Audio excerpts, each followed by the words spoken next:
और अब अगली खबर, नीट के चीट कांड को लेकर हर रोज नए खुलासे हो रहे हैं और टीवी9 भारतवर्ष लगातार पूरे परीक्षा सिस्टम को दीमक की तरह खोखला कर चुके घोटालेबाजों को एक्सपोज कर रहा है। आज नीट के नए खुलासों पर सत्ता की अपडेट गूंजी है, आपको ध्यान से देखनी चाहिए। आज हमारे पास वो रिपोर्ट है जिसमें नीट परीक्षा को बर्बाद करने वाले एक किरदार का नाम है। परीक्षाओं को बर्बाद करने वाले गैंग की एक एक हरकत का हिसाब है। शिक्षा मंत्रालय को सौंपी गई उस इन्वेस्टिगेशन रिपोर्ट का एक एक पॉइंट आपके सामने रखेंगे, लेकिन खुलासों की लिस्ट में 2 पॉइंट पर फोकस करते हैं। पटना में टीवी9 भारतवर्ष की टीम ने चिंटू और पिंटू के सेफ हाउस को खोज निकाला है। यहीं चीटिंग करने के लिए मकसद से आए छात्रों को ठहराया गया था। इसके अलावा जांच एजेंसियों ने झारखंड से आए एक फोन कॉल के बाद एक डस्टर कार को जब्त किया है। इसी डस्टर कार से गैंग के दूसरे सदस्यों का और 3 अन्य ठिकानों का पता चला, जहां से जले हुए प्रश्न पत्र और दूसरे सुराग मिले। इस खुलासे पर टीवी9 भारतवर्ष की रिपोर्टर रील देखिए। संवाददाता रूपेश कुमार लगातार इस मामले पर अपडेट दे रहे हैं। इसके बाद आपको बताएंगे कि बिहार ईओयू की जो रिपोर्ट एनटीए को शिक्षा मंत्रालय को सौंपी गई है, उसमें क्या क्या है।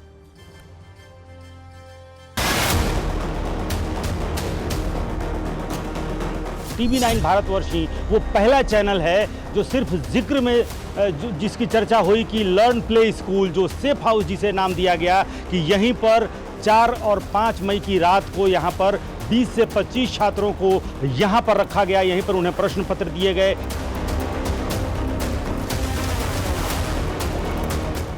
पिछले 1.5 वर्षों से रह रहे हैं किराए पर। उन्होंने बतलाया कि ये स्कूल पिछले 1.5 वर्षों से कभी भी खुला हुआ नहीं देखा गया है, कि स्कूल नाम का कोई यहाँ पर संस्थान नहीं है जहाँ पर बच्चे आते हों, जहाँ पर पठन पाठन होता हो।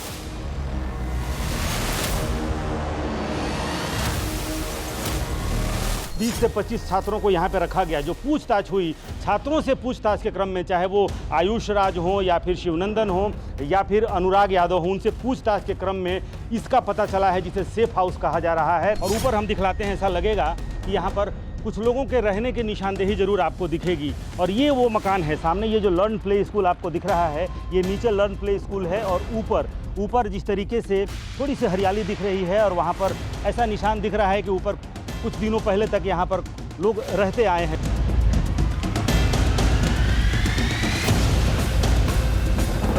सिकंदर यादव इसी गाड़ी के साथ पहुंचा था पटना, और सिर्फ गाड़ी नंबर, व्हाइट डस्टर, ये इनपुट उस मिस्टीरियस कॉल से मिलता है और एक कॉल सारे राज खोल देती है। सिकंदर यादव, जो इस पूरे मामले का एक मास्टरमाइंड है, जो बिहार सरकार का सरकारी कर्मचारी, और जिसकी गिरफ्तारी के बाद से और इसमें बिट्टू नाम का ड्राइवर, बिट्टू जो रोहतास का रहने वाला है, बिट्टू वो गाड़ी चलाता है, जो संजीव मुखिया का आदमी।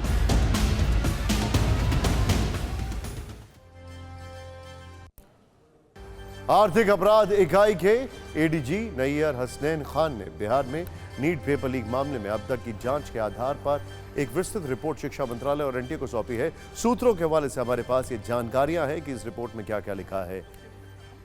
ईओयू की रिपोर्ट में सबसे पहले लिखा गया है कि नीट परीक्षा का पेपर लीक हुआ है। नंबर 1, जले हुए प्रश्न पत्र के अवशेष और इसमें लिखे 68 प्रश्नों की सूची है। इस रिपोर्ट में यह भी दर्ज है कि जले हुए प्रश्न पत्र की फॉरेंसिक जांच कराई जा रही है। झारखंड से आए एक फोन कॉल के बाद झारखंड नंबर की डस्टर कार को पकड़ा गया, जिसमें सिकंदर, अखिलेश और बिट्टू नामक पेपर सॉल्वर सवार थे। इनके पास से कई छात्रों के एडमिट कार्ड बरामद हुए हैं। इनसे पूछताछ हुई तो गैंग के बाकी सदस्यों, फायदा उठाने वाले छात्रों और उनके परीक्षा केंद्र का पता चला है। और फिर इनके 3 ठिकानों का पता चला है जहां से जला हुआ प्रश्न पत्र मिला है और आर्थिक लेन देन के सबूत। पेपर लीक के सबूत के तौर पर अब तक गिरफ्तार हुए 13 लोगों के बयानों की कॉपी भी इस रिपोर्ट में है। पेपर लीक मामले में आर्थिक लेन देन को लेकर पूरी जानकारी दी गई है। इसमें चेक, पासबुक, एटीएम कार्ड से लेकर कुछ बैंकों से मंगाई गई जमा निकासी की रिपोर्ट भी है। पेपर लीक मामले में गिरफ्तार किए गए 4 छात्रों आयुष राज, अनुराग यादव, शिवनंदन और अभिषेक के रोल नंबर, बुकलेट, परीक्षा केंद्र वगैरह की जानकारी के अलावा इनके बयान की कॉपी अलग से पेश की जा रही है। इन सभी छात्रों ने अब तक जो कुछ कहा है और जिन कोचिंग संस्थानों में पढ़ाई की है, इसकी भी पूरी जानकारी दर्ज की गई है। अब तक गिरफ्तार हुए सॉल्वर गैंग के सदस्य सिकंदर, अमित आनंद, नीतीश और अन्य लोगों के बयानों के साथ उनके इतिहास के बारे में जानकारियां दी गई हैं। नीट पेपर लीक मामले में शामिल सॉल्वर गैंग के संजीव मुखिया, चिंटू, पिंटू और रॉकी उर्फ राकेश सहित कई लोगों के नाम का जिक्र किया गया है। पेपर लीक की पूरी कहानी, झारखंड के हजारीबाग के एक केंद्र से पटना में छात्रों तक कैसे पहुंची, ये सब रिपोर्ट में दर्ज है।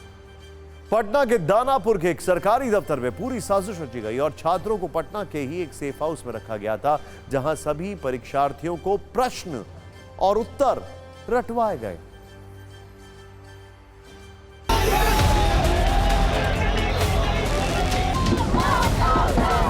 नीट में घोटाला हुआ, अभी नेट का एग्ज़ाम था उसमें बहुत बड़ा घोटाला हुआ है। तो ऐसे तो फिर यूथ जो पढ़ता है, स्टूडेंट दिन रात पढ़ता है, मेहनत करता है, वो तनाव में आ जाएगा। मानसिक तनाव तो स्वाभाविक ही आना।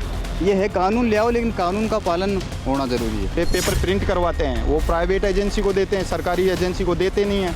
और ये इसमें जो सरकार के नुमाइंदे हैं वो पैसे छापते हैं, इसलिए ऐसा करते हैं।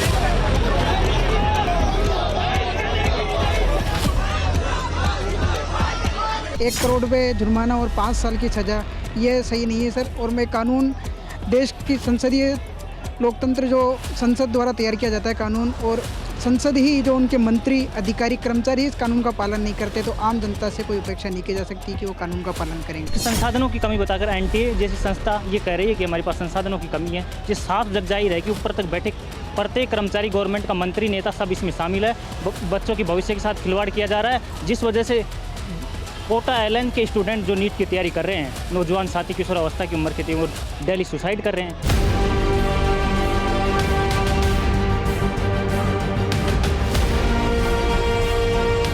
हम ही जानते हैं कि हमने कितनी मेहनत करके ये एग्ज़ाम निकाला था। अगर एनटीए रीनीट नहीं कराती है तो लाखों बच्चों की ज़िंदगी ख़राब हो जाएगी। हमने इतनी मेहनत की, लेकिन लग नहीं रहा है देख कर कि हमारा रिज़ल्ट ऐसा आया है। और रीनीट होने का भी कोई चांसेस नहीं है, डेट पे डेट आ रही हैं। तो हमें तो रीनीट चाहिए या रीचेकिंग चाहिए।